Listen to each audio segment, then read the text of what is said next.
Zenith Smith, the conductor of the Philharmonic Orchestra of Indianapolis, the city's largest volunteer orchestra. As we begin to celebrate our 80th season, we have created virtual mini concerts for our audiences. This video features members of the Philharmonic who play in the Meridian Trombone Quartet. To introduce members of the quartet, here is the Philharmonic's bass trombonist, Craig Parmerlee. Thank you, Zenith. We're the Meridian Trombone Quartet, and playing today on my far right is Cody Arnholt, Paul Bork, Larry Lawhead, and I'm Craig Parmerlee. Paul, would you like to introduce the first piece for us? Next piece is a Bach Fugue. A fugue is a high-level contrapuntal piece. By counterpoint, it's melody on melody. So if you listen to what's going on in the very beginning, you'll hear that same theme throughout the whole piece. And it's interesting to see the way it intertwines with itself.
For the next piece that we're performing, we have a little unusual instrumentation, so it might be appropriate for us to share with you the instruments that we are playing. Let's start in the middle. Paul and Larry are both playing tenor trombones, and they happen to have what we call an F attachment, which allows them to cover a big wide range. So that's the most versatile trombone and the most commonly played trombone in the trombone family. I'm playing a bass trombone, which gets to the lower notes. And Cody has something different. Maybe you'd like to introduce that, Cody. This is an alto trombone. An alto trombone is pitched 1/4 higher than tenor trombones and bass trombones. So whereas they play a B-flat series of notes in the open position, I play an E-flat series of notes. Typically, these were used in the classical period for, think of like Mozart and Requiem and some other pieces like that. Cody's going to explain the next piece for us and why we're using the alto trombone. Pavel Chesnokov was an imperial and Soviet composer from the 20th century, most well known for Salvation is Created and another piece called Do Not Reject Me in My Old Age, a solo for basso profundo. I'm using an alto trombone on this today, as we said in the introduction, primarily because of the very high register of the piece. It's known for having a very soaring register.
What a beautiful soft ending with the Chesnokov. And it was so wonderful to hear the Bach so beautifully played all of those lines independent of each other, kind of melody on melody, as was said, the counterpoint reigning supreme. What a great composer, Johann Sebastian Bach.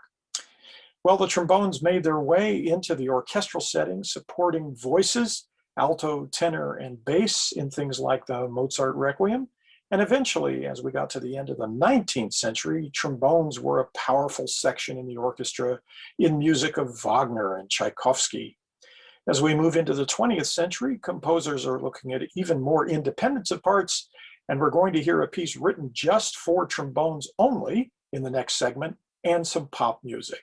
We return you now to the Meridian Trombone Quartet.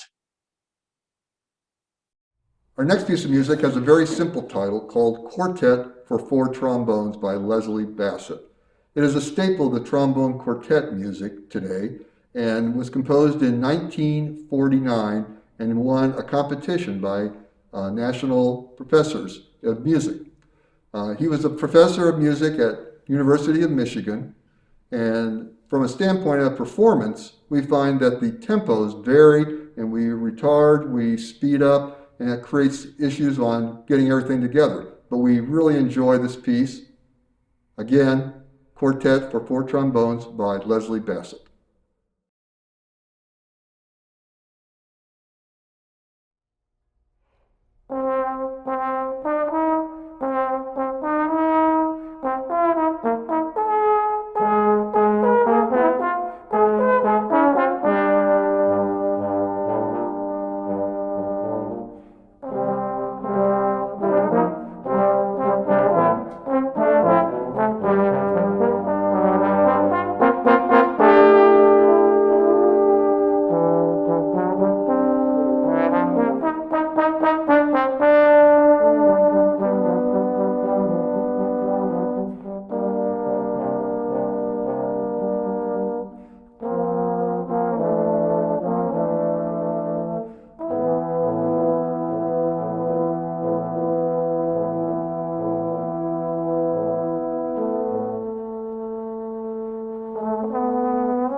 Before we present our last piece today, I'd like to thank and acknowledge the American Federation of Musicians, Local Number 3, for graciously allowing us the space to rehearse in and to record the concert.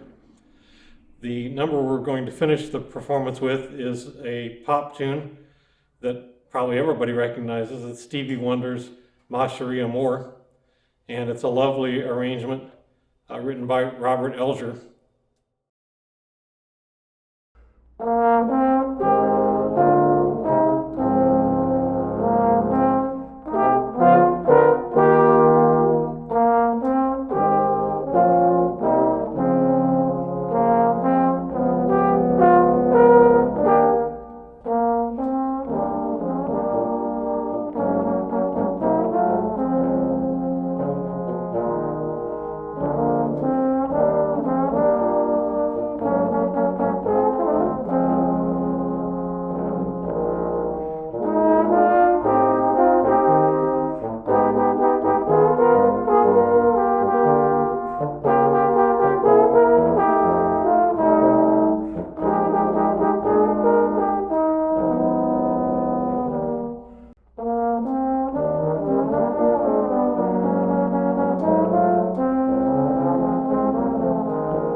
That was the Meridian Trombone Quartet, members of the Philharmonic Orchestra of Indianapolis.